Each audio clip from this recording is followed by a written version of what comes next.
Hello বন্ধুরা, আজ আমি আবার চলে এসেছি। আজকের রেসিপি হলো রেস্টুরেন্ট স্টাইল শেজওয়ান নুডলস। এটা আমরা সাধারণত রেস্টুরেন্টে খেয়ে থাকি, কিন্তু জানো কি, খুব সহজ পদ্ধতিতে এটা আমরা ঘরেই বানিয়ে নিতে পারি।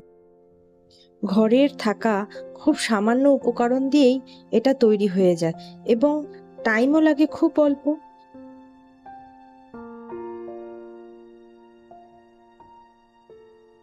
ফুল রেসিপি আমার ইউটিউব চ্যানেলে রয়েছে, তোমরা গিয়ে একবার দেখে এসো। আর ঘরে অবশ্যই কিন্তু প্রিয়জনদের জন্য এটা বানিয়ে একবার দেখবে, আর কেমন হলো কমেন্টে অবশ্যই বলবে। আরও নতুন নতুন রেসিপির জন্য আমার চ্যানেলটাকে লাইক আর সাবস্ক্রাইব করতে কিন্তু ভুলো না। আজ তাহলে আসি, পরে আবার দেখা হবে একটা নতুন রেসিপি নিয়ে।